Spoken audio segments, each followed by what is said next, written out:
Selamat pagi kepada semua pendengar My Campus Radio. So hari ni, hari Rabu, Iwan ingin sharekan dengan korang tentang penukaran kad kad ATM. Korang dah tukar ke belum? Korang jangan diulik mimpi sangat dekat atas katil tu. Korang kena bangun cepat. Korang kena dengar informasi pada Iwan. Mungkin ada yang kat luar sana pendengar yang belum lagi menukarkan kad ATM korang mungkin nak tahu kan. So kalau korang sendiri tak tukar, apa kesannya yang akan terjadi pada korang. Tapi Iwan nak ceritakan mungkin fakta lebih sedikit tentang berkenaan dengan kad ATM ni. Tapi dia mula sebenarnya kad orang kata debit yang Visa PayWave ni mula dilakukan di seluruh Malaysia mulai Mac 2016 dan semua kad akan digantikan dengan kad PIN secara berperingkat. Dan yang menjadi persoalan, adakah penukaran kad tu dikenakan bayaran?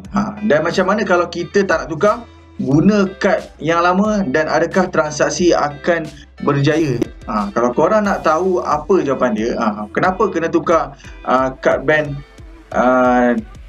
dari tanda tangan kepada PIN. Sebenarnya ini adalah langkah keselamatan untuk seluruh industri yang akan berkuat kuasa mulai Januari 2017.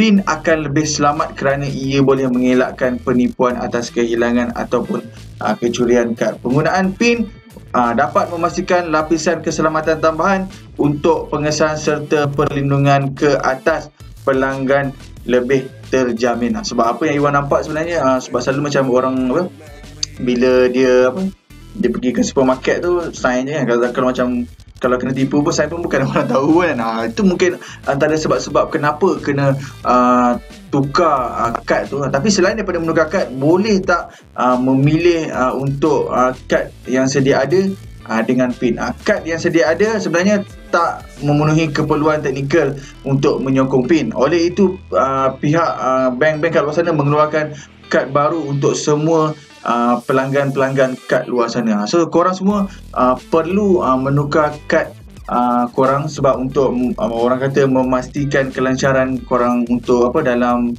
orang kata membuat transaksi dalam setiap kewangan untuk korang jugalah. Dan untuk pengetahuan semua juga, sebenarnya penukaran kad kepada Visa PayWave ni adalah sebenarnya arahan daripada Bank Negara. Kalau korang sendiri nak tahu betul ke tak apa yang Iwan cakap, sebentar saja lagi Iwan akan sharekan dengan semua pendengar, dan Iwan akan Iwan akan hubungi sendiri orang daripada bank-bank yang ada di Malaysia untuk korang dengarkan secara secara terus dan lebih orang kata lebih sampailah kepada masyarakat. Sebab selalu macam menjadi tanya-tanya juga yang Iwan perasan apabila benda tu dah terlalu viral ke FB dan macam-macam spekulasi yang menjadi tanda tanya di Facebook. So macam hari ni, sebentar saja lagi Iwan akan call orang bank sendiri dan korang boleh dengar kenapa sebenarnya perlu tukar, apa kelebihan dia dan apa jadi kalau korang sendiri tak tukar kad korang kepada kad Visa PayWave tu. So kalau korang nak tahu, korang kena dengarkan bersama Iwan hanya di My Campus.